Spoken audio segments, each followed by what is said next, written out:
একটা বিষয়ে তোমরা খেয়াল করেছো, যথারীতি দেখেওছো যে ফেসবুকে ট্রেন্ডিং এখন চলছে নিউ ইরাকের যে এম্পায়ার স্টেট বিল্ডিং, তার উপরে উঠে এক প্রেমিক প্রেমিকার যে প্রপোজ, তার দৃশ্য আমরা সবাই দেখেছি এবং এটা দেখে আমারও অনুপ্রেরণা জাগলো, আমার অনুপ্রেরণা হয়েছে, আমি একটা মোটিভেট পেয়েছি এবং আমি সিদ্ধান্ত নিয়ে ফেলেছি আমিও এরকম উপরে উঠে একটা প্রপোজ করব এবং সিদ্ধান্ত নিয়েও ফেলেছি এবং একটা ডায়মন্ড রিং কিনেও রেখেছি।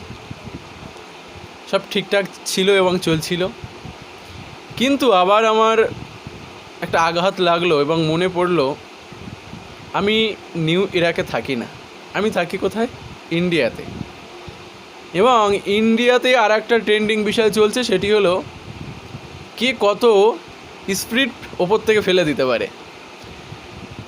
আমাদের ইন্ডিয়ার মেয়েরা এখন খুব দুঃসাহসিকতার মধ্যে আছে এবং খুবই ভালো সিদ্ধান্ত নিয়ে আছে যে তারা কত স্পিড ওপর থেকে ফেলে দিতে পারে।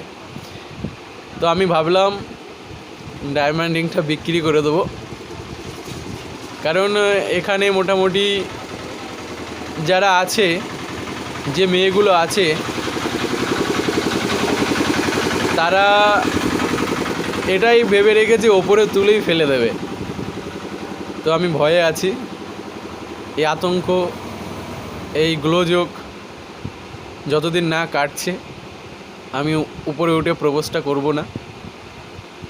সত্যি খুব ভয়ে আছি। আমাদের ইন্ডিয়ার মেয়েরা খুবই দুঃসাহসিকতায় আছে, তারা কম্পিটিশনের মধ্যে আছে কে কত তাড়াতাড়ি ওপর থেকে ফেলে দিতে পারে। তাই আমি যদি প্রপোজ করি আপনাদেরকে জানিয়ে দেব। ততদিন ভালো থাকুন, আর এইগুলো যে কাটলেই আমি একটা সিদ্ধান্ত নেব। ধন্যবাদ।